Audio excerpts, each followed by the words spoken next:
السلام علیکم ورحمۃ اللہ وبرکاتہ۔ کیا حال ہے سب کا؟ آج تو بہت خوش ہوں گے۔ آج الحمدللہ آپ کی سورۃ السجدہ بھی مکمل ہو گئی۔ خوش قسمت ہیں وہ لوگ جنہوں نے اپنے روزانہ یہ 10 منٹ لگا کے پوری سورت حفظ کر لی ہے۔ ایک لائف ٹائم ٹریجر جو ہے وہ اپنے لیے سمیٹ لیا ہے۔ اور کچھ ایسے بھی ہیں جو انہی کورسز کا حصہ ہوتے ہوئے کبھی تاخیر سے آئے، کبھی توجہ سے پڑھا، کبھی نہیں، تو وہ اس سعادت سے محروم رہے۔ ابھی بھی وقت ہے، ابھی بھی موقع ہے، رمضان کے کچھ دن باقی ہیں۔ جو غفلت اور کوتاہی ہو گئی ہے اس سے نکلا جا سکتا ہے اور کمپنسیٹ کیا جا سکتا ہے، تو بہتر یہ ہے کہ رمضان کے اندر ہی اس کو مکمل کر لیں۔ دوسرے، الحمدللہ آج TQ4 کی تکمیل ہوئی ہے اور قرآن مجید مکمل ہوا ہے۔ آپ خود بھی اور آپ کے والدین، آپ کے رشتہ دار مبارکباد کے مستحق ہیں۔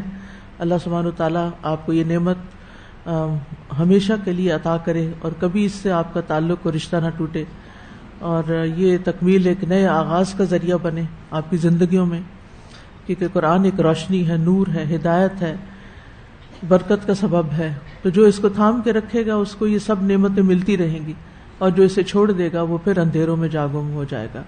تو اللہ تعالیٰ ہمیں اس محرومی سے بچائے کہ کبھی ہم اس قرآن کو چھوڑیں۔ تو مجھے امید ہے کہ جو کچھ آپ نے یہاں سیکھا اسے اپنی اگلی زندگی میں اس سے ضرور فائدہ اٹھائیں گے، اور اپنے لیے اور اپنے والدین کے لیے ایک صدقہ جاریہ بنائیں گے انشاءاللہ تعالیٰ۔ اور انشاءاللہ ہم رمضان کی ان کلاسز کا ہم ان کو کنٹینیو کریں گے۔ انسٹیٹیوٹ تو آج سے بند ہو رہا ہے، لیکن کلاسز انشاءاللہ اسی ٹائم پر جاری رہیں گی۔ تو مجھے امید ہے کہ جو بچیاں گھر جائیں گی وہ اپنے دن کے اس حصے کو وقت نکال کر اپنے اس علم کے سفر کو جاری رکھیں گی، یعنی قصص القرآن کو، کیونکہ اس میں ہمارے لیے بہت بڑے فائدے ہیں اور بہت سی سیکھنے کی چیزیں ہیں انشاءاللہ۔ تو ہم آتے ہیں کچھ سوالوں کے جواب کی طرف جو پچھلے دنوں میں پوچھے گئے۔ کسی کا سوال ہے کہ اگر امام قیام میں کھڑا ہو، قیام میں کھڑا کا لفظ نہیں بولتے، قیام کر رہا ہو یا قیام کی حالت میں ہو، ٹھیک ہے، قیام کی حالت میں ہو اور ہم دیر سے پہنچے، تو کیا وقت کی کمی کی وجہ سے صرف سورۃ الفاتحہ پڑھی جا سکتی ہے؟ تو اس سے رکعت ہو جائے گی؟ یعنی آپ نے ثنا نہیں پڑھی، آپ نے کوئی سورت نہیں ساتھ ملائی، اتنا وقت تھا کیونکہ امام آپ سے پہلے یعنی شروع کر چکا تھا پڑھنا، نماز شروع کر چکا تھا، تو آپ نے قیام کی حالت میں صرف سورۃ فاتحہ پڑھ لی، تو کیا یہ کافی ہے؟ جی ہاں، بالکل کافی ہے، اس سے آپ کی رکعت ہو جائے گی۔ اگر ثنا کے بعد والی سورت نہیں بھی پڑھی گئی تو کوئی بات نہیں، یعنی آپ کی وہ رکعت مکمل ہو جائے گی انشاءاللہ۔ دوسرا سوال ہے، جب ہم امام کے ساتھ تراویح پڑھتے ہیں یا قیام کرتے ہیں تو کیا تب بھی ہم قرآن خود پڑھ سکتے ہیں؟ یعنی امام بھی پڑھ رہے ہیں اور ہم بھی پیچھے پیچھے پڑھتے رہیں، یا امام کے ساتھ ساتھ پڑھنا ضروری ہے؟ نہ آپ امام کے ساتھ پڑھ سکتے ہیں اور نہ خود پڑھ سکتے ہیں، کہ امام کچھ پڑھ رہے ہیں اور آپ کچھ اور پڑھ رہے ہیں۔ یہ عجیب خلل ہے نماز کے اندر، ایسا نہیں کرنا چاہیے۔ کچھ لوگ ترجمہ پڑھنے کھڑے ہو جاتے ہیں۔ آپ خود سوچئے کہ نماز میں قرآن پاک کی قرأت کرنے کا حکم ہے، اگر کر نہیں سکتے تو سننے کا حکم ہے، امام کے پیچھے پڑھ رہے ہیں، لیکن ترجمہ پڑھنے کی اجازت نہیں ہے کہ اس وقت میں آپ ساتھ ترجمہ دیکھنا شروع کر دیں کہ کیا پڑھا جا رہا ہے۔ تو اس سے پرہیز کیجئے، کیونکہ نماز ایک ریچول ہے اور اس کو جس طرح بتایا گیا اسی طریقے کے مطابق ہی اس کو ادا کرنا چاہیے۔ امام کے پیچھے صرف ایک ہی چیز پڑھی جا سکتی ہے اور وہ ہے سورۃ الفاتحہ، اینڈ دیٹس اٹ۔ باقی یہ ہے کہ جب امام رکوع میں جاتا ہے اور وہ دل میں تسبیحات پڑھ رہا ہوتا ہے تو آپ بھی پڑھیے، جب امام سجدہ کرتا ہے تو تسبیحات خاموشی سے اپنی پڑھتا ہے، آپ بھی پڑھیے، اور اسی طرح التحیات بھی آخر تک اپنا خود پڑھیے، لیکن قرأت صرف سورۃ فاتحہ کی ہوگی، باقی چیزوں کی نہیں۔ پھر ایک سوال ہے کہ کیا ایام حیض میں قرآن پاک پڑھا جا سکتا ہے؟ جی، اپنے موبائل سے آپ پڑھ سکتے ہیں، کسی بھی ڈیوائس سے، لیپ ٹاپ سے یا اپنے آئی پیڈ وغیرہ سے. لیکن اگر مصحف کھول رہے ہیں جیسے کلاس میں آپ پڑھنے کے لیے کھولتے ہیں تو پھر گلوز ہونے چاہیے یا کوئی بھی کپڑے سے یا کسی بھی آڑ سے اس کو ٹچ کرنا چاہیے. ایک اور سوال ہے، مجھے وضو برقرار رکھنے میں مشکل ہوتی ہے. کلاس سے پہلے وضو کر کے آتی ہوں لیکن ظہر تک برقرار نہیں رہتا. اگر ہو بھی تو نماز میں ڈسٹربنس رہتی ہے، اور اس کے ساتھ مجھے لیکوریا کا مسئلہ بھی ہے جبکہ میری عمر بھی اتنی نہیں، تو کیا میرے لیے رخصت ہے؟ اس میں ان ساری صورتوں میں آپ کو دوبارہ وضو کرنا پڑے گا. یعنی حکم یہ ہے کہ اگر نماز سے پہلے یا نماز کے دوران انسان کی کوئی بھی حاجت، پیٹ سے نکلنے والی کوئی بھی چیز شدت پکڑ جائے تو پھر انسان کو پہلے فارغ ہونا چاہیے، وضو کرنا چاہیے، پھر نماز پڑھنی چاہیے. اور اگر انسان کو یہ پتا ہے کہ میں نے اگر اسی حالت میں نماز شروع کر دی تو بہت ڈسٹربنس رہے گی اور میری توجہ نہیں ہوگی نماز کی طرف، تو پھر کیا کرنا چاہیے؟ پہلے جا کے فارغ ہو کے وضو کر کے پھر نماز شروع کرنی چاہیے. اسی طرح اگر لیکوریا کا مسئلہ ہے تو آپ کو استنجا کرنا پڑے گا، اپنے آپ کو دھو کر ہر نماز کے لیے نیا وضو کریں گے. اس کے علاوہ آپ نماز نہیں پڑھیں گے، ٹھیک ہے؟ اور اگر بہت زیادہ اخراج ہوتا ہے تو اس صورت میں آپ کوئی نہ کوئی پیڈ استعمال کریں یا ٹیشو پیپر یا کوئی بھی چیز جس سے آپ کے باقی جسم جو ہے وہ متاثر نہ ہو، یا اور چیزیں، کپڑے جو آپ نے پہنے ہوئے ہیں وہ گیلے نہ ہوں. ایک چیز میں ینگ گرلز کو کہوں گی کہ بہت سی اب نارملٹیز جو پیریڈز میں ہو جاتی ہیں یا اس قسم کی کچھ بیماریاں شروع ہو جاتی ہیں بہت ارلی ایج میں، تو اس کے پیچھے ہمارے فوڈ ہیبٹس ہوتی ہیں. ہم سب اپنی فوڈ ہیبٹس کو چیک کریں کہ کہیں ہم روٹی کی بجائے بسکٹ تو نہیں کھا رہے، کیک ہی تو نہیں کھائے چلے جا رہے، کہیں ہم پانی کی جگہ کولڈ ڈرنکس تو نہیں پیتے چلے جا رہے. بہت سی ینگ بچیوں کے دانت خراب ہو جاتے ہیں، وہ کھل کے اسمائل نہیں کر سکتی، ہنس نہیں سکتی. وجہ کیا ہے؟ Cold drinks, juices, artificial juices. Artificial juice میں آپ کا کیا خیال ہے کہ اس میں بہت زیادہ غذائیت ہوتی ہے یا پھر چینی اور شوگر کی کثرت ہوتی ہے جو آپ کے دانتوں کو خراب کرتی ہے؟ ونس ان اے وائل تو چلے کوئی بات نہیں، کبھی سفر میں ہوتا ہے انسان، کبھی کسی شادی پارٹی میں پانی کی جگہ انہوں نے جوس رکھا ہوا تو آپ پی لیں.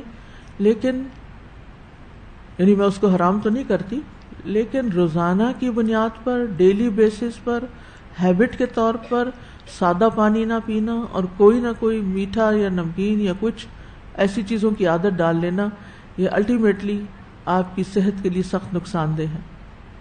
اسی طرح کچھ لوگوں کو کچھ خاص غذائیں کھانے کی ایڈکشن ہو جاتی ہے. میں ایڈکشن اس لیے کہتی ہوں کہ اس کے بغیر ان کا دن نہیں گزرتا، پھر اس کے بغیر وہ کوئی کام نہیں کر سکتے، اس کے بغیر وہ چالو نہیں ہوتے.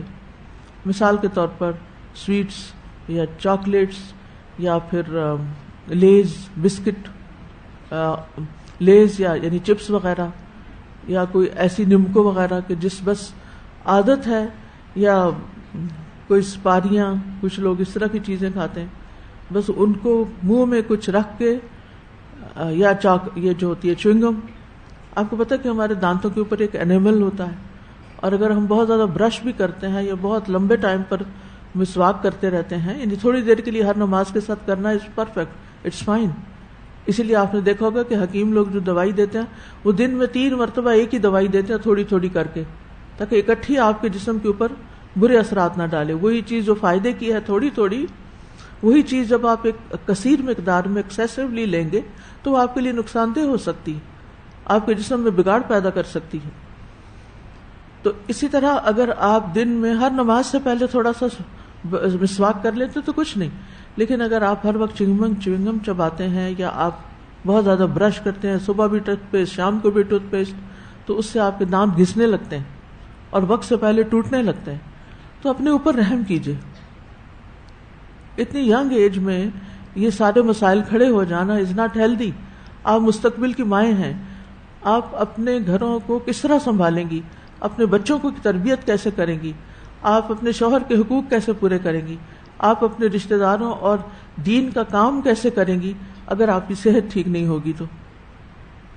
یعنی اگر آپ سارا وقت لے کے اپنے پیٹ کو پکڑ کے بیٹھے ہوئے ہیں، یا آپ کو اس طرح کے کچھ مسائل ہیں، ٹھیک ہے کچھ لوگوں کے جینز میں آتے ہیں، کچھ ان کی احتیاط کے باوجود وہ بیماریاں اوپر سے ٹرانسفر ہو رہی ہوتی ہیں، کبھی آزمائش ہوتی ہے، لیکن عمومی طور پر ہم سب اپنے ساتھ جو زیادتیاں کر رہے ہوتے ہیں، ہمارے جو کھانے پینے میں ایکسٹریم رویے ہیں، یا صرف زبان کے ذائقے کے لیے کھانا، یا صرف مزے کے لیے کھانا، تو یہ ساری چیزیں ہمارے لیے نقصان دہ ہیں۔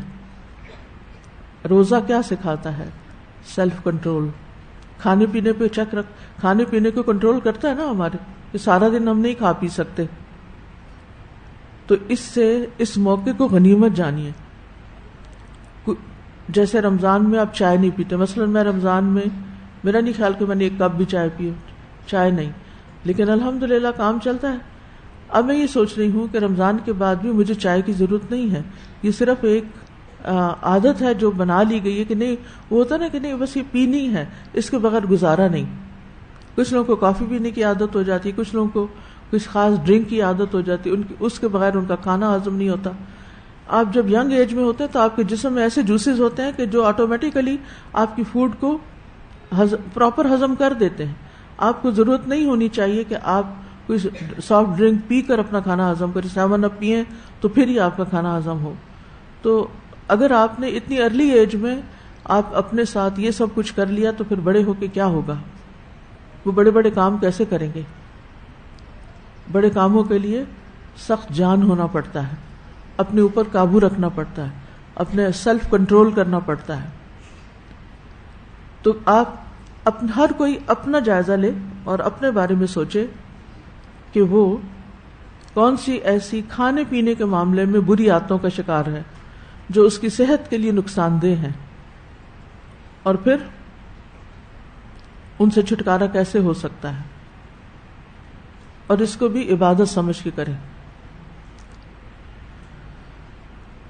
کیونکہ جب کوئی چیز کچھ عرصے تک لی جاتی ہے کہ اس سے ہم ہائی فیل کرتے ہیں، اچھا فیل کرتے ہیں، پھر کچھ عرصے کے بعد اس کی ڈوز بڑھانی پڑتی ہے، پھر کچھ عرصے کے بعد وہ کام کرنا چھوڑ دیتی ہے، اور پھر یوں کرتے کرتے انسان بہت سی بیماریوں کا شکار ہو جاتا ہے۔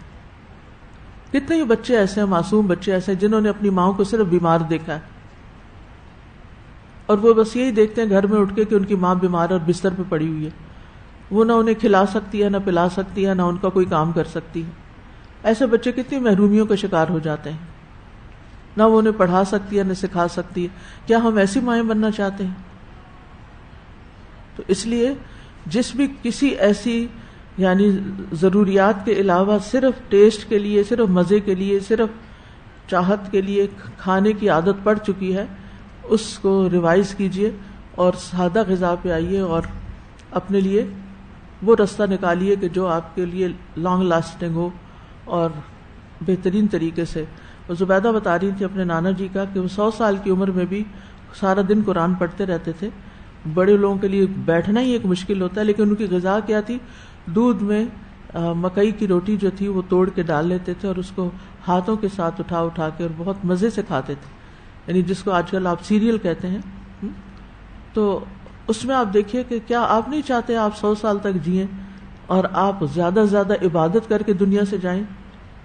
لیکن 100 جیے بھی تو بستر پہ جیے تو کیا فائدہ اسے جینے کا؟ اس سے تو موت اچھی۔ تو اگر اللہ آپ کو لمبی عمر دے تو پھر ارذل العمر نہ گزاریں، ہم صحت والی زندگی گزاریں کہ جس میں ہم کچھ کرتے رہیں، اور اس کے لیے کانشیسلی جینا پڑے گا، کانشیسلی اپنی عادتوں کو دیکھنا پڑے گا کہ کون سی ایسی چیزیں ہیں کہ جن میں ہم افراط و تفریط کا شکار ہیں۔ چند باتیں اعتکاف کے حوالے سے، پھر ہم لیسن شروع کریں گے۔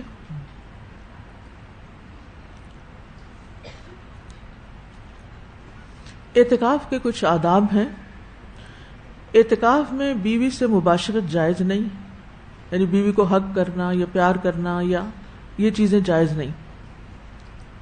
اگر کوئی ایسا کام کرے گا تو اس کا اعتکاف باطل ہو جائے گا۔ سورۃ البقرہ میں اللہ تعالیٰ فرماتے ہیں وَلَا تُبَاشِرُوهُنَّ وَأَنْتُمْ عَاكِفُونَ فِي الْمَسَاجِدِ تِلْكَ حُدُودُ اللَّهِ فَلَا تَقْرَبُوهَا، اور جب تم مسجدوں میں اعتکاف کی حالت میں ہو تو عورتوں سے مباشرت نہ کرو، یہ اللہ کی حدیں ہیں، بس ان کے پاس نہ جانا۔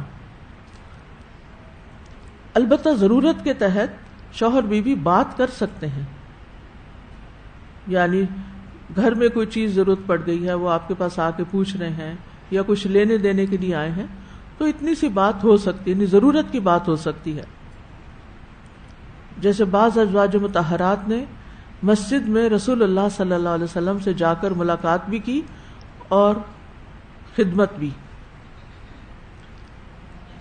علی بن حسین رضی اللہ عنہ سے مروی ہے کہ نبی صلی اللہ علیہ وسلم کی زوجہ صفیہ رضی اللہ عنہا نے انہیں خبر دی کہ رسول اللہ صلی اللہ علیہ وسلم رمضان کے آخری عشرے میں مسجد کے اندر اعتکاف کر رہے تھے، تو وہ آپ کی زیارت کے لیے آئیں اور کچھ دیر گفتگو کی، یعنی کوئی بات کی، کوئی کام ہوگا، پھر اٹھ کے جانے لگی تو نبی صلی اللہ علیہ وسلم بھی انہیں گھر تک پہنچانے کے لیے ساتھ ہی اٹھے۔ جب آپ مسجد کے، کیونکہ وہ مسجد اور گھر ساتھ ساتھ ہے، یہ نہیں کہ وہ کوئی لمبی گلیاں کراس کر رہے ہیں یا کسی سواری پہ بیٹھ کے ان کو چھوڑنے کے لیے جا رہے ہیں، اعتکاف والی جگہ سے نہیں نکلنا چاہیے، اللہ یہ کہ بس جیسے آپ نیچے کھانے کے لیے اتر جاتے ہیں اتنی سی دور جو ہے کوئی حرج نہیں۔ جب آپ مسجد کے دروازے کے قریب ام سلمہ رضی اللہ عنہا کے دروازے کے پاس پہنچے تو انصار کے 2 آدمی ادھر سے گزرے، انہوں نے رسول اللہ صلی اللہ علیہ وسلم کو سلام کیا تو نبی صلی اللہ علیہ وسلم نے ان سے فرمایا ٹھہر جاؤ، یہ صفیہ بنت حیی ہے۔ ان دونوں نے کہا سبحان اللہ، اے اللہ کے رسول، کیا ہم آپ پہ بدگمان ہوں گے؟ یعنی انہیں یہ چیز بڑی شاک گزری۔ تو نبی صلی اللہ علیہ وسلم نے فرمایا شیطان خون کی طرح انسان کے رگ و ریشہ میں گردش کرتا ہے، مجھے اندیشہ ہوا کہ کہیں تمہارے دلوں میں کوئی وسوسہ نہ ڈال دے، یہ نہ سوچے کہ نبی صلی اللہ علیہ وسلم کسی عورت کے ساتھ باتیں کر رہے ہیں، کسی اجنبی عورت کے ساتھ رات کے وقت گپ شپ لگا رہے ہیں، تو یہ تمہارے دل میں کوئی بدگمانی نہ آ جائے۔ تو اس لیے آپ صلی اللہ علیہ وسلم نے ان کو کلیریفائی کیا کہ میں کس کے ساتھ جا رہا ہوں۔ پنکھا چلا دیں۔ اسی طرح ایک اور سوال ہے، کیا معتکف یعنی اعتکاف میں بیٹھنے والا غسل کر سکتا ہے یا خوشبو وغیرہ لگا سکتا ہے؟ تو حدیث میں خوشبو لگانے اور صفائی اور غسل کرنے اور بال سنوارنے کا جواز پایا جاتا ہے۔ جمہور علماء بھی یہی کہتے ہیں کہ اعتکاف میں وہی چیز مکروہ ہے جو مسجد میں مکروہ ہے، یعنی جو کام مسجد میں نہیں کیا جا سکتا وہ اعتکاف کی حالت میں نہیں کرنا چاہیے۔ واضح؟ یعنی جو چیزیں مسجد میں کرنی منع ہے، کیا منع ہے مثلا؟ جی، اونچی آواز سے باتیں کرنا، شور مچانا، بھاگ دوڑ کرنا، کھیلنا کودنا مسجد کے اندر، یعنی جس میں نمازیوں کا نماز جو ہے وہ متاثر ہو رہی ہو، اور جی سمجھ نہیں آئی، خرید و فروخت کرنا، یس، خرید و فروخت کرنا، اعلان کرنا، مختلف چیزوں کے سودوں کے اعلان، مرغی گم ہو گئی اس کا اعلان، اور اس طرح کی چیزیں، جی جوتا گم ہو گیا اس کا اعلان، تو یہ اعلانات وغیرہ یہ چیزیں منع ہے، یعنی غیر ضروری چیزوں کی طرف مسجد میں آ کے متوجہ نہیں ہونا چاہیے۔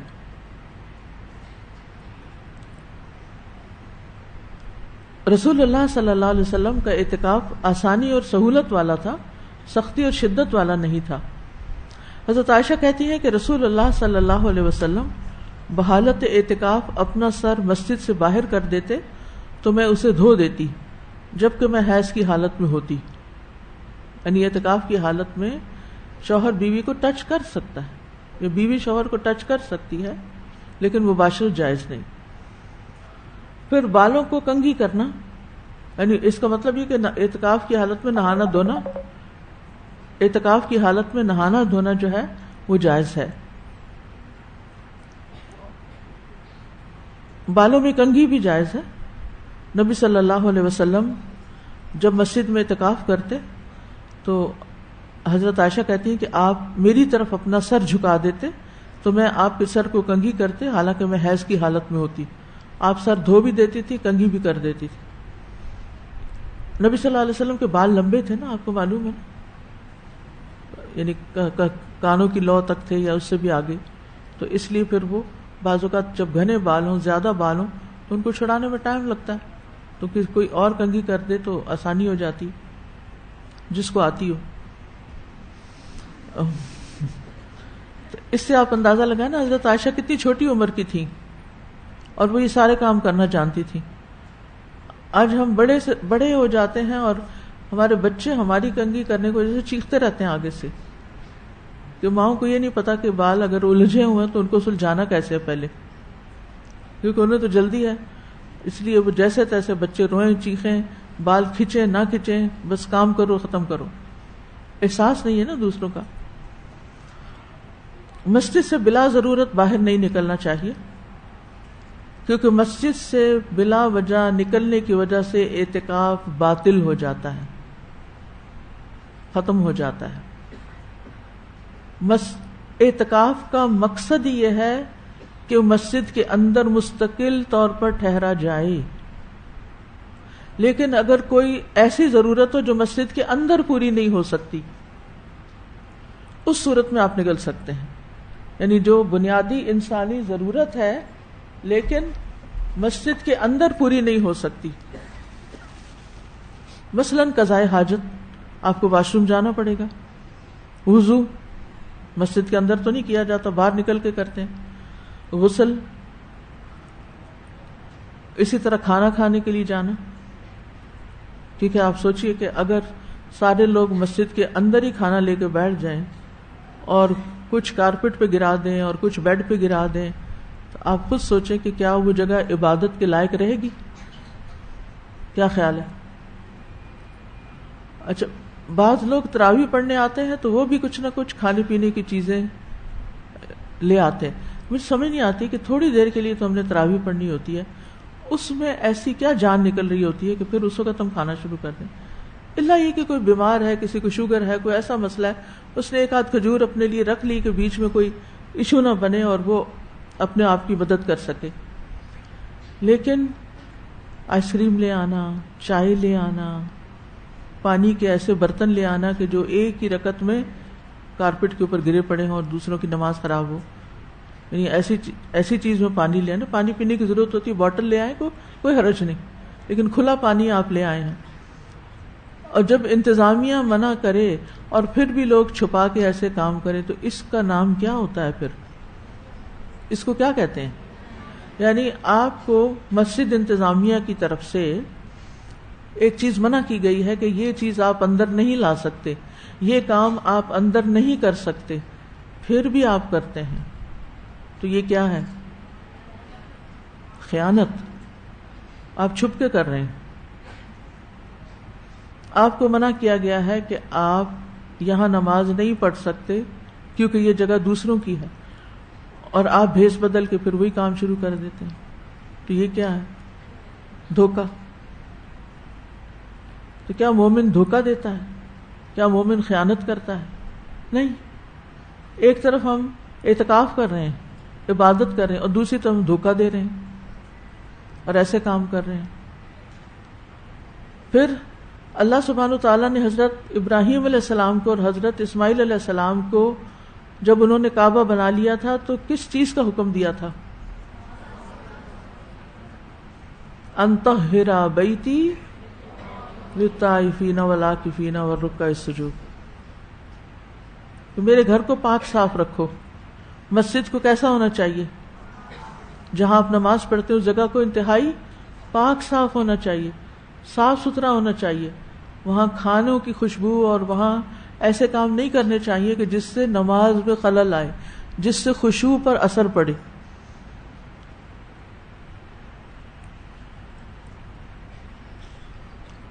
تو بات یہ ہو رہی تھی کہ اعتکاف کی حالت میں بلا ضرورت گھر سے، وہ مسجد سے نہیں نکلنا. حضرت عائشہ کہتی ہیں کہ جب نبی صلی اللہ علیہ وسلم اعتکاف کی حالت میں ہوتے تو گھر میں بلا ضرورت تشریف نہ لاتے، یعنی گھر نہیں آتے تھے. اب ایک سوال یہ ہے کہ کیا حالت اعتکاف میں مریض کی عیادت یا جنازے یا کسی دعوت میں شرکت کی جا سکتی ہے؟ کہ کوئی بیمار ہو گیا، چلو میں ذرا ہسپتال سے ہو آتی ہوں، یا جنازہ پڑھا جا رہا ہے، اللہ یہ کہ وہ جنازہ مسجد کے اندر ہی ہو، وہ تو الگ بات ہے، یا کسی نے افطار پارٹی رکھی ہے اور وہ آپ کو بھی بلا رہے ہیں تو کہ چلے 1-2 گھنٹے کے لیے نکل کے آ جائیں، تو ایسا کر سکتے ہیں؟ نہیں، ان میں سے کوئی بھی کام نہیں کر سکتے، نہ عیادت، نہ دعوت، اور نہ ہی جنازہ۔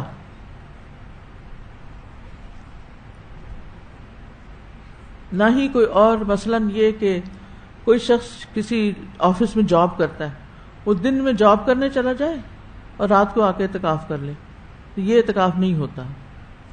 اگر ویسے آپ نے عبادت کے لیے مسجد میں رات گزارنی ہے، صبح کوئی حرج نہیں، آپ گزاریں، لیکن آپ اس کو اعتکاف کا نام نہ دیں۔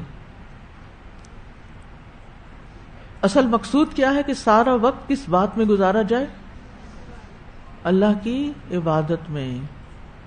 وہاں پیسوں کا لین دین اور فنڈ ریزنگ اور پارٹیوں کا انتظام اور ادھر ادھر کے امور، یہ انتہائی غلط بات ہے، یہ اعتکاف کے مقاصد کے منافی ہے، ایسے کام نہیں کرنے چاہیے اعتکاف کی حالت میں۔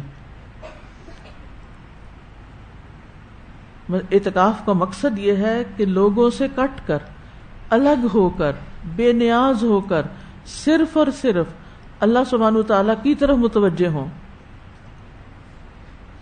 حضرت عائشہ کہتی ہیں کہ اعتکاف کے لیے سنت یہ ہے کہ وہ مریض کی عیادت کے لیے نہ جائے، جنازے میں شریک نہ ہو، عورت کو نہ چھوئے، نہ اس سے مباشرت کرے، اور کسی انتہائی ضروری کام کے بغیر مسجد سے نہ نکلے۔ اور انتہائی ضروری کام کون سا ہے؟ جیسے واش روم میں جانا، نہانا۔ اسی طرح اگر کوئی شخص ایسا ہے کہ اس کی مثلاً گورنمنٹ جاب ہے یا کسی ایسے ادارے میں کام کرتا ہے کہ اس کی بہت ساری ذمہ داریاں، یا ایک ماں ہے جو گھر میں اس کے 10 بچے ہیں اور بہت ذمہ داریاں ہیں، تو ایسے لوگ اگر اعتکاف کرتے بھی ہیں تو پھر کیا ہوتا ہے؟ پیچھے سے بچے اپروچ کریں گے، پیچھے سے اور لوگ اپروچ کریں گے۔ پھر ایسے لوگوں کو چاہیے کہ وہ اعتکاف نہ کریں اور لوگوں کی ضروریات پوری کرتے رہیں، کیونکہ وہ بھی ایک نیکی کا کام ہے۔ یعنی اگر آپ بچوں کی خدمت کی وجہ سے، گھر کی ذمہ داریوں کی وجہ سے اعتکاف نہیں کر سکتی تو کوئی بات نہیں، نہ کریں۔ آپ کی نیت اور شوق اور جذبے کو دیکھ کر اللہ تعالیٰ آپ کو اجر دے دے گا انشاءاللہ، کیونکہ آپ اس طرح خود بھی ڈسٹرب رہیں گے اور جو دیگر معتکفین ہیں ان کو بھی ڈسٹرب کریں گے۔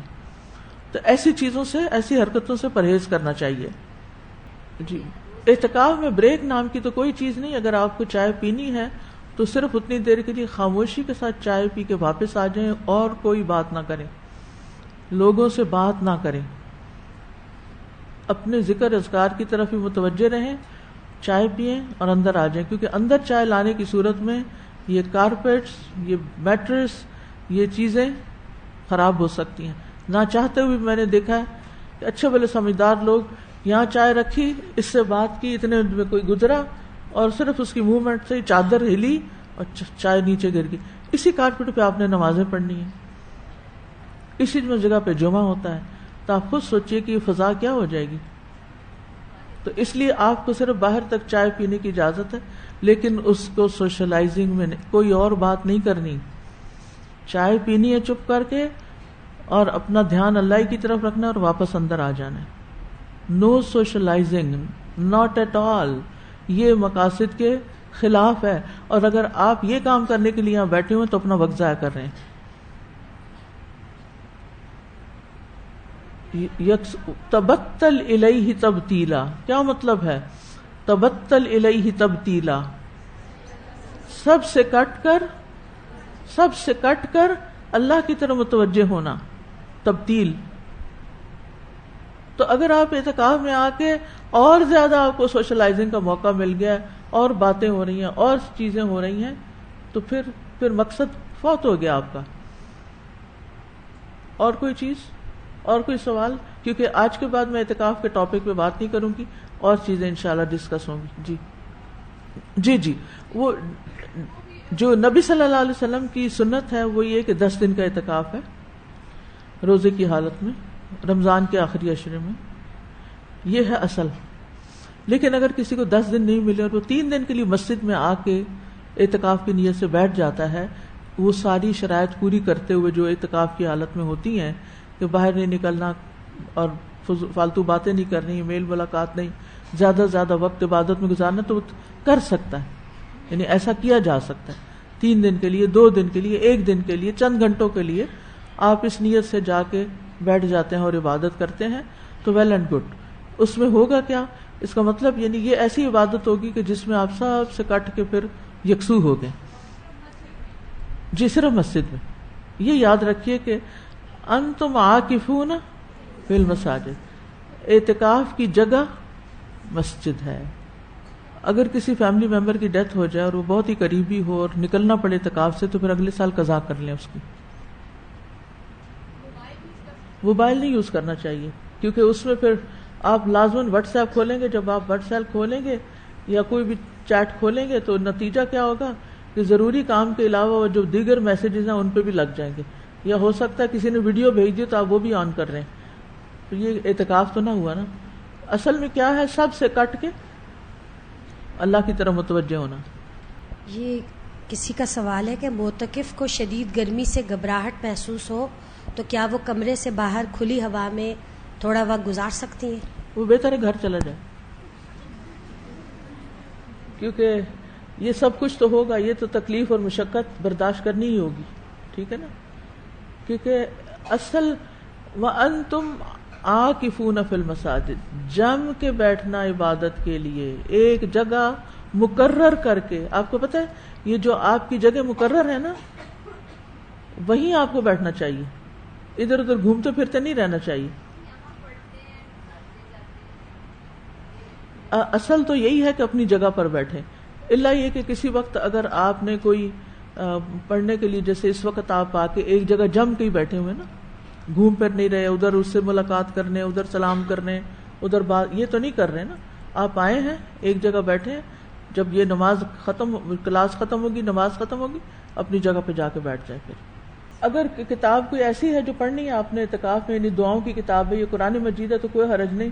لیکن آپ سامان اکٹھا کر کر کے اعتکاف کی حالت میں خرید کے رکھ لیں کہ جاتے ہوئے گھر لے جائیں گے, تو یہ درست نہیں.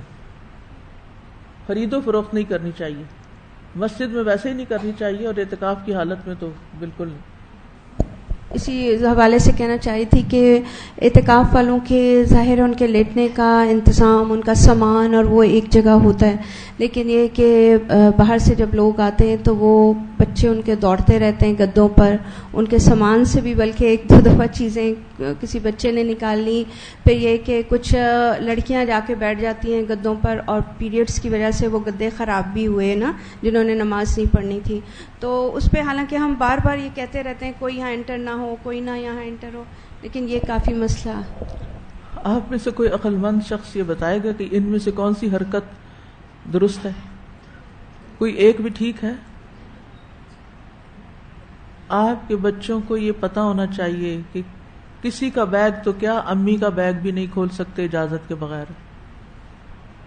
اگر وہ آپ نے ان کو کھلی چھٹی دی ہوئی ہے نا کہ آپ کا بیگ لیں, کھولیں, سیل فون نکالیں, پیسے نکالیں, جو مرضی نکالیں, رکھیں, اس کو کھلونا بنا کے کھیلیں, تو یہ غلط تربیت ہے, یہ ڈسپلن کے خلاف ہے. آج وہ آپ کا بیگ کھول رہے ہیں نا, کل وہ کسی کا بھی کھولیں گے, کسی کا بھی بیگ کھولیں گے, اور پھر کیا ہوگا, اس میں سے کچھ بھی نکال لیں گے. اور جب ان کو ایک دفعہ جرت ہوگی کچھ بھی نکالنے, کیونکہ جس کا بیگ ہے اس نے دیکھ بھی لیا, تو کہے گی ہائے بچہ, میں اسے منع کروں تو یہ کیا کہے گا, اس کی ماں کیا کہے گی, یا بچے کا دل ٹوٹ جائے گا. نہیں, آپ اس پہ ظلم کر رہے ہیں, اس کو شے دے کے کہ وہ کسی کے بیگ سے یا کسی کی چیز سے نکالے. آپ نے دیکھا ہوگا کہ کچھ لوگوں کی یہ عادت زندگی بھر نہیں بدلتی.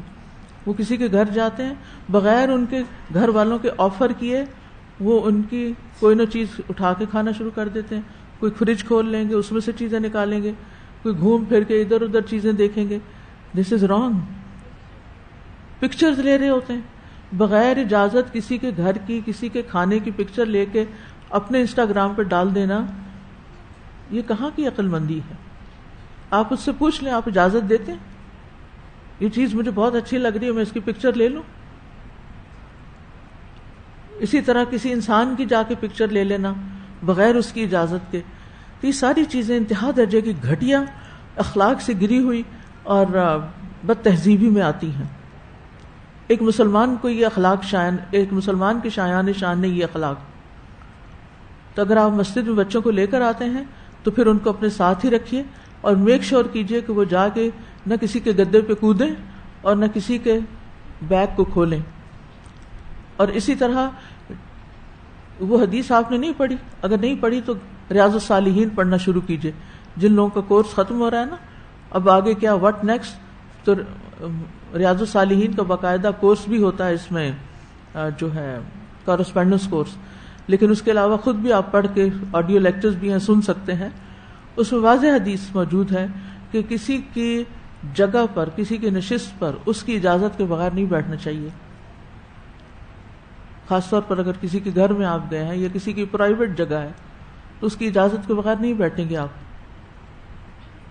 تو یہ چھوٹے چھوٹے اخلاق ہیں، یہ چھوٹی چھوٹی نیکیاں ہیں، اور اسی سے ہم دوسروں کو تکلیف دیتے ہیں اور پھر اسی سے ہم لڑائیاں شروع ہوتی ہیں. اسی سے لوگ ہم سے ملنا نہیں چاہتے، پناہ مانگتے ہیں کہ یہ فلاں فیملی ہمارے گھر آئے کیونکہ ان کے بچوں نے آ کے ایک ادھم مچا دینا ہے. تو توبہ توبہ کرتے ہیں کہ کوئی ہمارے گھر آئے ایسے لوگ. پھر آپ کہتے ہیں، روتے ہیں آنسوں سے، میرے بھائی ایسے ہیں وہ میرا اپنے گھر آنا پسند نہیں کرتے. اگلی بات نہیں بتاتے کہ آپ نے جو اپنے بچوں کو جیسے ٹرین کیا ہوا ہے اور جو آپ جا کے وہاں فتنہ کریٹ کرتے ہیں تو وہ کیوں نہیں پسند کرتے کہ آپ ان کے گھر آئیں. بعض اوقات ان کے گھر جا کے جائزہ لے کے کیا چیز ٹھیک ہے کیا نہیں، کیا ان کی روایات کے مطابق کیا نہیں، پھر بھائی کے کان بھرتے ہیں. بعض خواتین یہ کرتی، بھائی کے کان بھرتی ہیں. وہ کیا کہتی، تمہاری بیوی کو تو یہ بھی نہیں آتا، تمہارے گھر میں نے دیکھا یہ چیز خراب ہو رہی تھی، تمہاری بیوی بہت پیسے لٹاتی ہے، وہ یہ کرتی ہے وہ کرتی ہے. اب آپ خود سوچیں کہ یہ آپ کیا کر رہے ہیں. کیا یہ باتیں زیب دیتی ہیں آپ کو؟ کیا ان پہ حساب نہیں ہوگا؟ کیا یہ سب کچھ اعمال نامے میں لکھا نہیں جا رہا؟ یہ تو اتنی بڑی شیطانی حرکت ہے کہ میاں بیوی کے درمیان فساد ڈلوانا اور شکایتیں لگا کے گھر توڑوانا، یہ جو ابلیس کا کام ہے. آپ ابلیس کے چیلے بن جاتے ہیں جب یہ کام کرتے ہیں، چاہے آپ سگے بہن بھائی کیوں نہ ہوں. تو اس لیے بہت ضروری ہے کہ ان حرکتوں سے باز آئیں. آنکھیں بند کر لیں، وہ ان کا معاملہ ہے، وہ خود دیکھیں. آپ کو اس لیے نہیں ان کے گھر آنے کا موقع ملا کہ آپ ان کی صرف ایک دشمن کی نظر سے چیزوں کا جائزہ لیتے رہیں یا ایک حاسد کی نظر سے دیکھتے رہیں. جی میمونہ. جی جی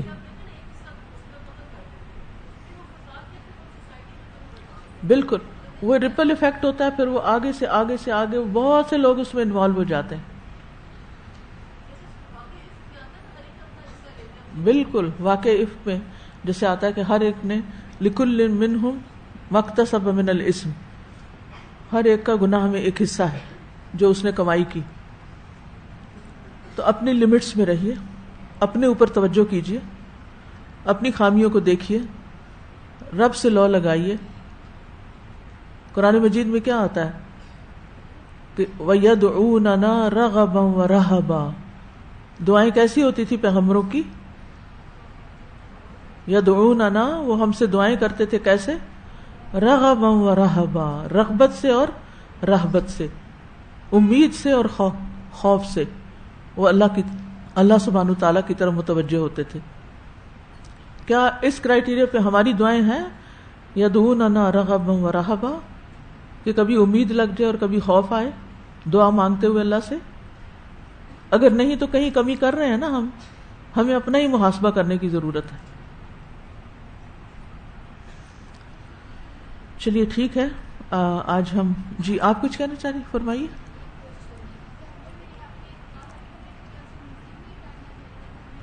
نہیں، گھر میں اعتکاف نہیں ہوتا، ویسے آپ نے عبادت کے لیے سب سے الگ ہو کے بیٹھنا ہے تو آپ الگ ہو کے بیٹھ جائیے، لیکن اس کو اعتکاف کا نام نہ دیجیے. ٹھیک ہے.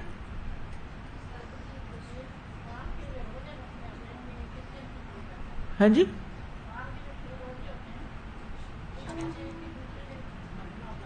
نہیں ضروری نہیں ہے، نہیں انشاءاللہ شوال اور روزوں پہ آگے بات کریں گے جب ہم رمضان گزار لیں گے انشاءاللہ آخر میں، کیونکہ یہ کلاس انشاءاللہ آخری رمضان تک ہوتی رہے گی ڈیلی اسی ٹائم پر.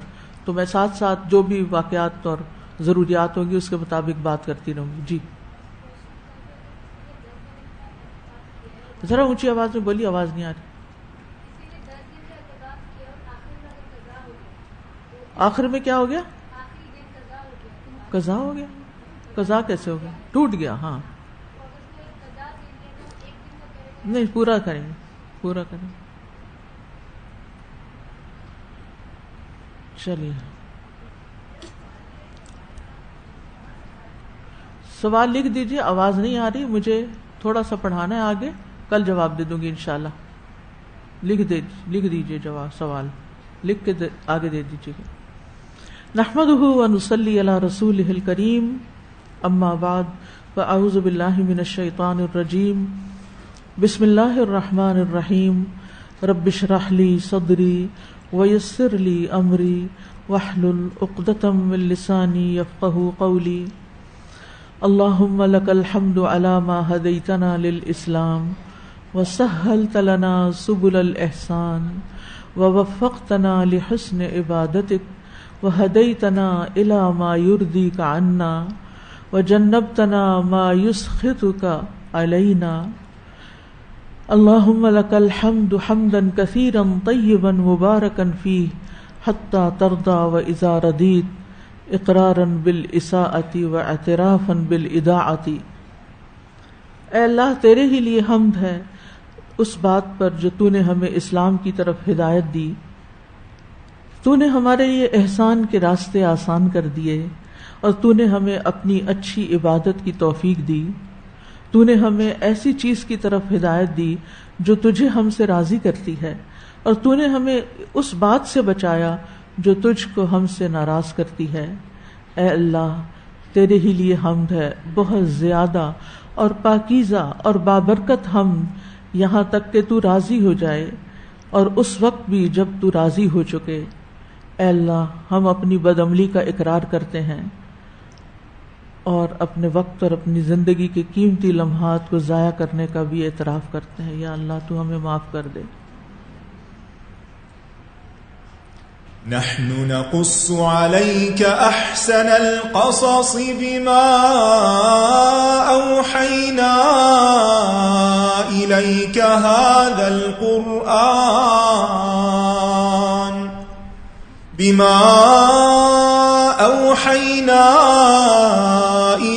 هذا القرآن وإن كنت من قبله لمن الغافلين.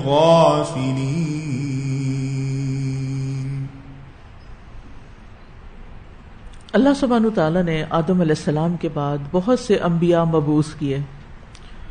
ان میں سے بعض کے واقعات قرآن کریم میں بیان ہوئے ہیں اور بعض کے بارے میں اللہ تعالیٰ نے کچھ بھی بیان نہیں کیا، صرف اجمالی طور پر ذکر کر دیا. ابن کثیر رحمہ اللہ کہتے ہیں کہ جن انبیاء کا بیان نہیں ہوا وہ تعداد میں ان پیغمبروں سے بہت زیادہ ہیں جن کا ذکر قرآن میں ہوا ہے. محمد عبدہ کہتے ہیں کسی قوم کے قدیم رہنما کے متعلق جو ہمارے رسول صلی اللہ علیہ وسلم سے پہلے وہ گزرے ہیں، قطعی طور پر یہ کہنا صحیح نہیں کہ وہ نبی تھا. جیسے بعض لوگ بدھا کو نبی کہتے ہیں یا اسی طرح اور کچھ شخصیات کو.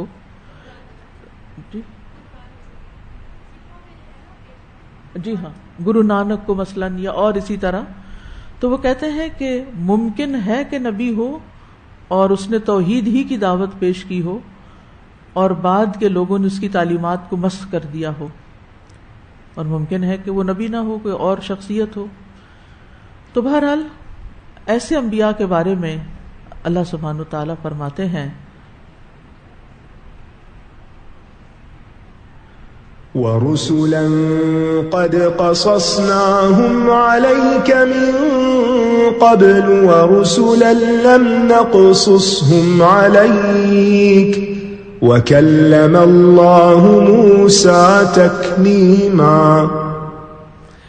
اور اس سے پہلے ہم نے کئی رسولوں کے قصے آپ پر بیان کیے ہیں اور کئی رسول ہیں جن کے قصے ہم نے آپ پر بیان نہیں کیے، اور اللہ نے موسیٰ سے کلام کیا جیسے کلام کیا جاتا ہے۔ تو آج ہم ایک پیغمبر کا ذکر کریں گے جن کا ذکر قرآن مجید میں نہیں آیا، لیکن چونکہ وہ آدم علیہ السلام کے بیٹے ہیں اور ایک اعلیٰ درجے کے پیغمبر ہیں، اس لیے مختصر سا تعارف ان کا بھی کرائے دیتی ہوں، اور وہ ہیں شیث علیہ السلام، شین یا ثا۔ ہم نے آدم علیہ السلام کی کہانی پڑھی، اس کے بعد ان کے دو بیٹوں حابیل اور قابیل کا قصہ پڑھا، جس میں حابیل کی شخصیت بھی سامنے آئی اور قابیل کی بھی، اور اس سے بہت بڑا سبق ملتا ہے کہ انسان کی اولاد میں سے کچھ حابیل ہوتے ہیں، کچھ قابیل ہوتے ہیں، کچھ بڑے نیک بخت ہوتے ہیں اور کچھ بدبخت ہوتے ہیں جو ماں باپ کو ستا کے رکھ دیتے ہیں۔ اسی طرح آدم علیہ السلام ہی کے ایک بیٹے شیث علیہ السلام ہیں جو پیغمبر ہوئے۔ شیث کا مطلب ہے اللہ کا دیا ہوا تحفہ، ہبۃ اللہ۔ آدم علیہ السلام نے ان کا یہ نام اس لیے رکھا تھا کہ حابیل کے قتل ہونے کے بعد اللہ نے انہیں شیث عطا فرمایا تھا۔ کہا جاتا ہے کہ شیث علیہ السلام حابیل کے قتل کے واقعے کے 50 سال بعد پیدا ہوئے۔ اب یہ تاریخی روایات ہیں جن کی اصل حقیقت اللہ ہی جانتا ہے، لیکن جو معلومات تاریخ میں ہمیں ملتی ہیں، جیسے البدایہ والنہایہ ہے ابن کثیر کی، یا اور کچھ سورسز ہیں، تو ان کو بیان تو کیا جا سکتا ہے لیکن ان کی تصدیق اور تکذیب نہیں کی جا سکتی۔ جیسے نبی صلی اللہ علیہ وسلم نے فرمایا، حدثوا عن بنی اسرائیل ولا حرج، بنی اسرائیل سے روایت کرو اور اس میں کوئی حرج نہیں، لیکن بس ایک اصول ہے کہ ان کی جو باتیں قرآن سے ٹکراتی نہ ہو وہ تو روایت کی جا سکتی ہیں، لیکن اگر کوئی چیز قرآن مجید میں آنے والی آیات سے مختلف معنی رکھتی ہے، یعنی اس کی وضاحت نہیں بلکہ اس سے کنٹراڈکٹ کرتی ہے، تو پھر اسرائیلیات کو نہیں لیں گے، ادروائز وہاں سے بھی ضروری معلومات لی جا سکتی ہیں۔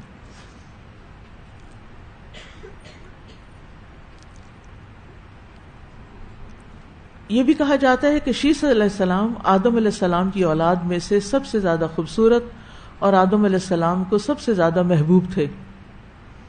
یہی وہ شخص تھے جنہوں نے گارے اور پتھروں کے ساتھ کعبہ تعمیر کیا تھا، یعنی مٹی اور پتھر رکھ کے، جیسے آج کل برکس کے اوپر سیمنٹ رکھ کے تعمیر کی جاتی ہے دیواروں کی۔ یہ آدم علیہ السلام کے ولی عہد تھے۔ جس بیماری میں آدم علیہ السلام فوت ہوئے، آدم علیہ السلام نے اپنی موت سے پہلے اس بیماری میں اپنے بیٹے شیث علیہ السلام کو وصیت کی، اور وہ وصیت کیا تھی؟ محمد بن اسحاق جو ہسٹورین ہیں وہ کہتے ہیں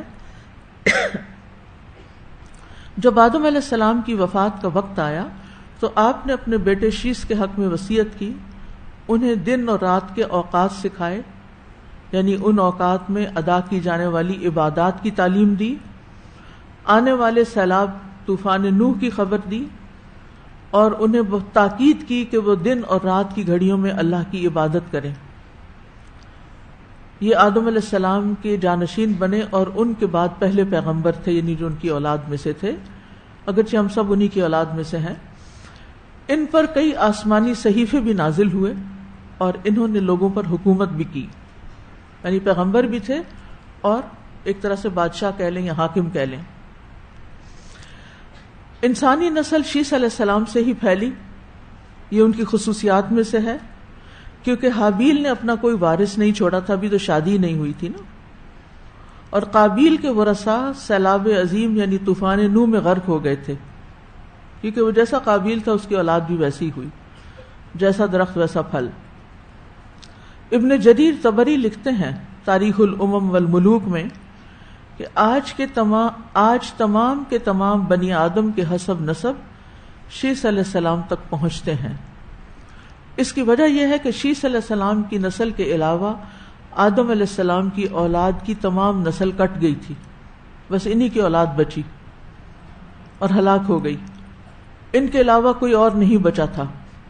تو اب دنیا میں تمام لوگوں کے حسب نسب شیث علیہ السلام تک پہنچتے ہیں، یعنی کوئی قابیل کی اولاد نہیں، حابیل کی اولاد نہیں، بلکہ شیث علیہ السلام کی اولاد ہیں۔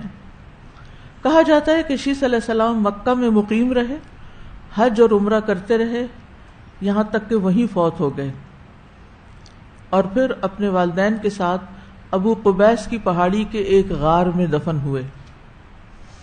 ان کی عمر 912 سال تھی۔ 912 سال۔ پہلے لوگوں کے جسم بھی بڑے تھے، قد بھی بڑے تھے، عمریں بھی زیادہ تھیں۔ جب شیس علیہ السلام کی موت کا وقت آیا تو انہوں نے اپنے بیٹے اخنوخ کو خلافت کی وصیت کی، اور کہا جاتا ہے کہ اخنوخ سے مراد ادریس علیہ السلام ہیں، جن کے بارے میں انشاءاللہ کل ہم پڑھیں گے۔ تو شیس علیہ السلام کا بس اتنا ہی واقعہ ہمارے سامنے ہے، بہت زیادہ معلومات نہیں ملتی۔ کچھ ایسی معلومات ہیں بھی جو بعض ایسے سورسز سے آئی ہیں کہ جن کی تصدیق نہیں کی جا سکتی۔ تو بہرحال اتنا ہی جاننا کافی ہے، اور اس کنیکشن سے کہ آدم علیہ السلام کے بعد پھر کیا ہوا، اور اللہ تعالیٰ نے کن پیغمبروں کے قصے بیان نہیں کیے، لیکن وہ قصے ہمیں دوسری کتابوں سے کہیں نہ کہیں کچھ نہ کچھ مل جاتے ہیں، کچھ تورات وغیرہ سے بھی مل جاتے ہیں، اور کچھ دیگر تاریخ کی کتابوں سے۔ تو شیس علیہ السلام کے واقعے سے جو اہم سبق ملتا ہے وہ ہے موت سے پہلے وصیت کرنا۔ موت سے پہلے وصیت کرنا یہ انسان کے لیے مستحب ہے۔ انبیاء اپنی وفات کے وقت وصیت کیا کرتے تھے۔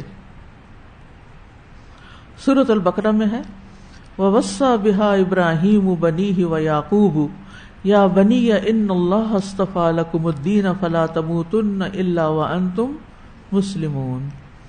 اور اسی کی وصیت ابراہیم علیہ السلام نے اپنے بیٹوں کو کی، اور یعقوب علیہ السلام نے بھی۔ کیا وصیت کی؟ اے میرے بیٹو، بے شک اللہ نے تمہارے لیے یہ دین چن لیا ہے تو تم ہرگز فوت نہ ہونا مگر اس حال میں کہ تم فرما بردار ہو، مسلمان ہو۔ ہم اگر اپنے بچوں کو وصیت کریں گے تو کیا کریں گے، کیا کرنا چاہیں گے؟ آپ سوچئے۔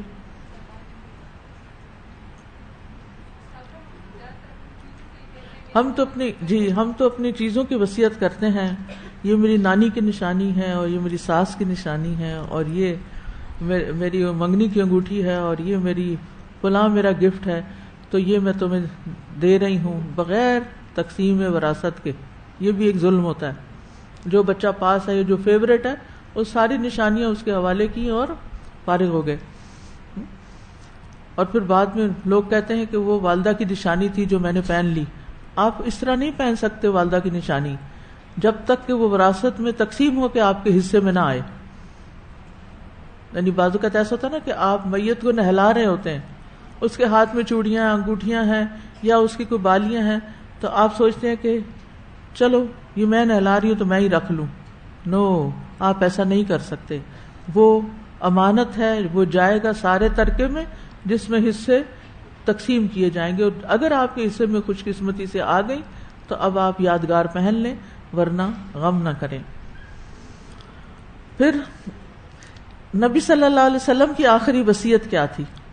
ام سلمہ کہتی ہیں کہ آپ کی آخری وصیت یہ تھی کہ نماز اور اپنے غلاموں کے ساتھ حسن سلوک۔ یہی کہتے کہتے آپ کا سینہ مبارک کھڑکھڑانے لگا اور آپ کی زبان رکنے لگ گئی اور آپ دنیا سے چلے گئے۔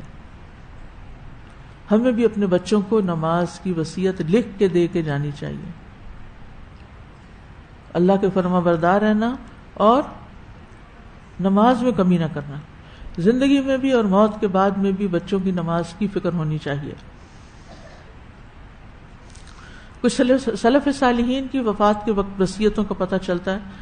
قیس بن عاصم نے اپنی وفات سے پہلے اپنی اولاد کو وصیت کرتے ہوئے فرمایا کہ اللہ عز و جل سے ڈرتے رہنا، اپنے میں سے سب سے بڑے کو سربراہ بنانا، کیونکہ جب قوم اپنے بڑے کو سردار بناتی ہے تو وہ اپنے باپ کی جانشین ثابت ہوتی ہے، اور جب میں مر جاؤں تو مجھ پہ نوحہ نہ کرنا، کیونکہ رسول اللہ صلی اللہ علیہ وسلم پر نوحہ نہیں کیا گیا تھا، حالانکہ وہ اللہ کے آخری نبی تھے جو دنیا سے رخصت ہو گئے۔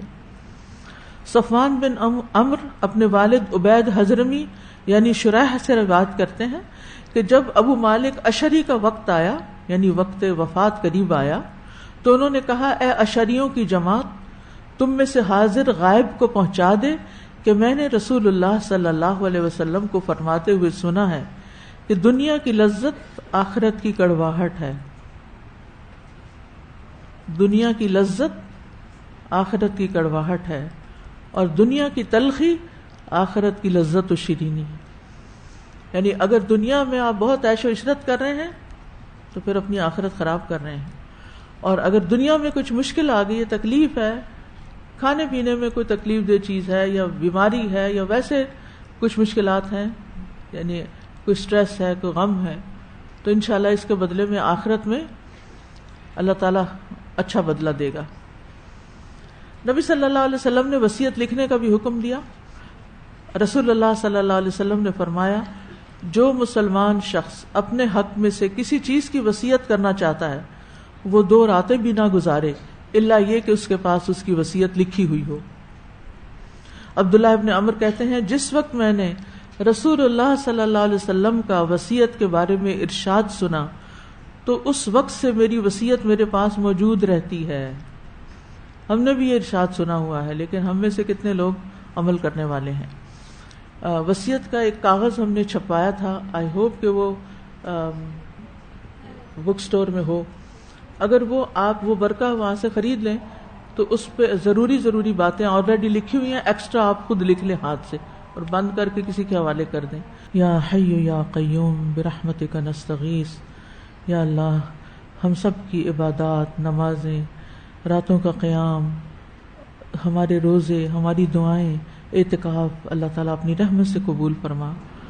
اللہ سب کو بہترین جزائے خیر دے جو ان سب انتظامات میں لگے ہوئے ہیں. یا اللہ جن بچیوں نے قرآن پڑھا ہے اور اس کو سیکھا ہے اور جنہوں نے ان کو سکھایا ہے، اللہ ان سب کو بہترین جزائے خیر عطا فرما. جن لوگوں نے جس بھی طریقے سے ان پڑھنے والی بچیوں کے لیے جو آج تکمیل کے بعد گھروں کو جا رہی ہیں، اللہ ان کے ساتھ جس نے جو بھی مالی عملی تعاون کیا ہے، اللہ ان کو اس کی بہترین جزائے خیر عطا فرما. اللہ ان کے دین ایمان کو سلامت رکھنا، انہیں ثابت قدمی عطا فرمانا، انہیں قرآن کا عملی نمونہ بنا دینا. یا اللہ یہ سب کچھ ہمارے لیے، ہمارے والدین کے لیے صدقہ جاریہ بنا دینا. یا رب العالمین تو ہمیں نیک کام میں ایک دوسرے کے ساتھ تعاون کرنے کی توفیق عطا فرما اور برے کاموں میں سے ایک دوسرے کو روکنے کی توفیق عطا فرما. یا اللہ تمام بیماروں کو صحت عطا فرما. یا اللہ تو ہم سب کی پریشانیاں اور دکھ دور فرما دے اور ہمیں یکسوئی کے ساتھ عبادت کی، اپنے ذکر کی، اپنے شکر کی توفیق عطا فرما اور ایسا اعتکاف عطا فرما کہ جس سے تو راضی ہو جائے اور ہمارے لیے خیر و برکت کے دروازے دنیا اور آخرت میں کھول دے. ربنا تقبل منا انک انت السمیع العلیم وتب علینا انک انت التواب الرحیم. وصلی اللہ تعالی علی خیر خلقہ محمد وعلی آلہ واصحابہ واہل بیتہ اجمعین. اس واقعے سے کچھ سبق اور بھی ملتے ہیں.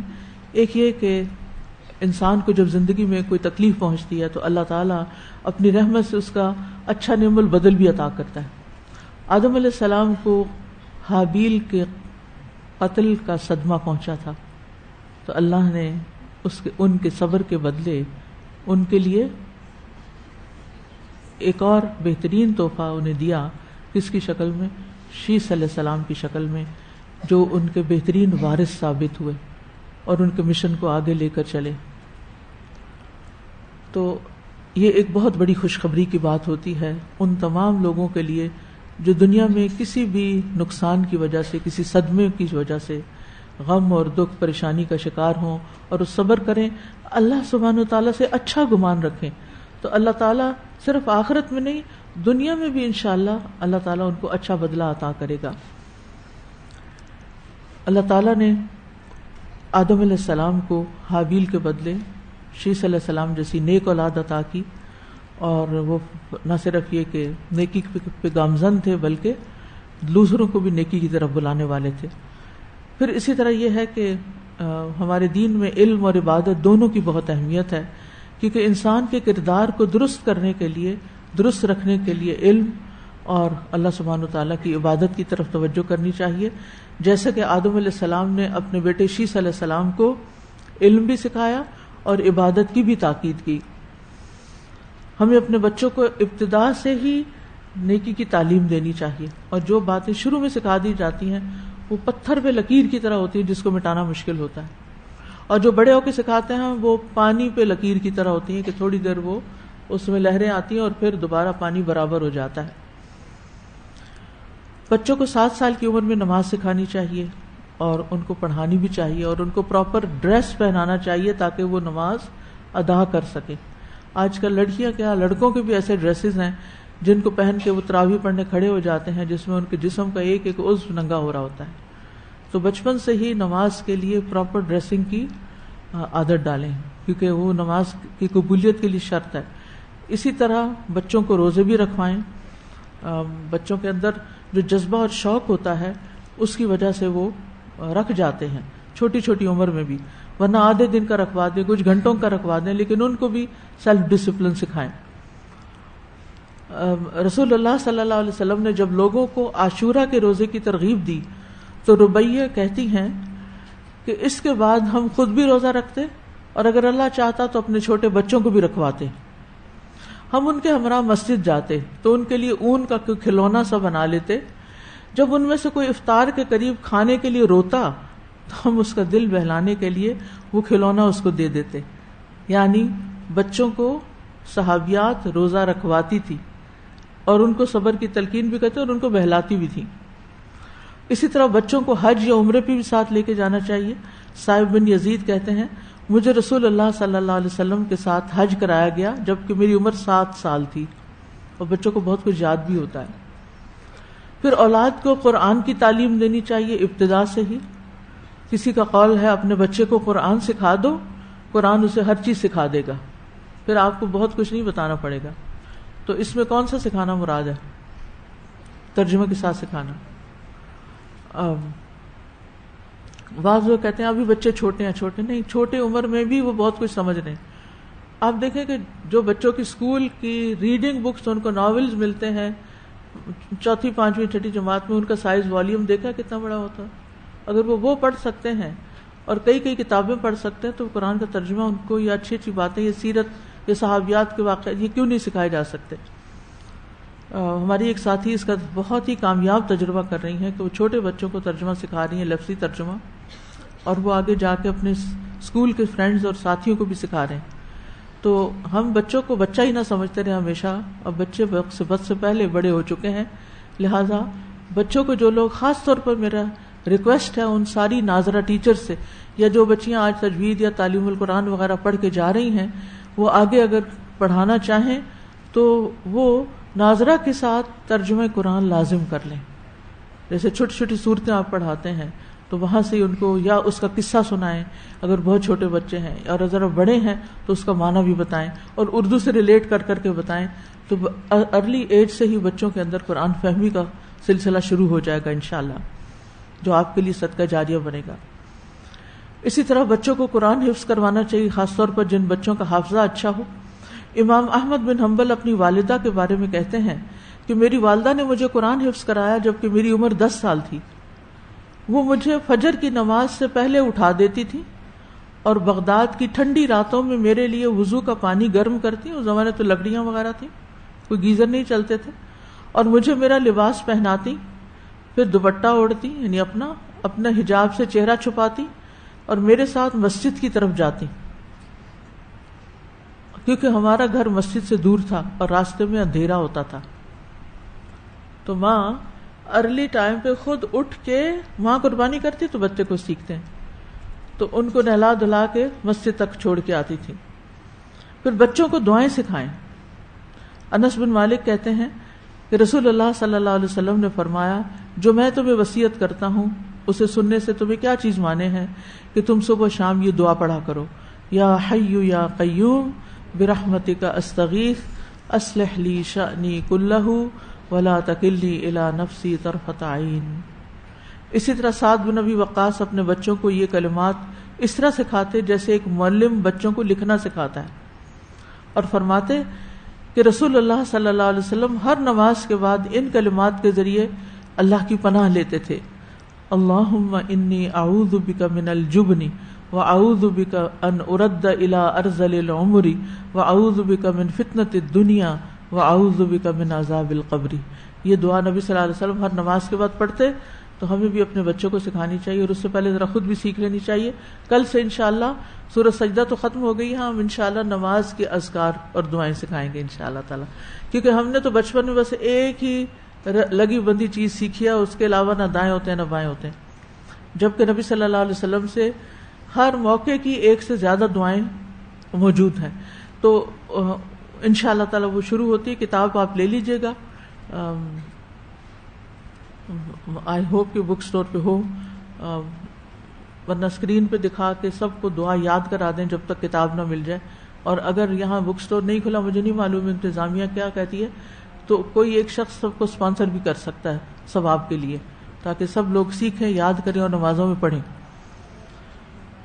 اور اللہ سبحانہ وتعالیٰ سے دعا ہے کہ اللہ تعالیٰ ہمیں عمل کی توفیق عطا فرمائے اور ہمیں اپنا اطاعت گزار بندہ بنائے.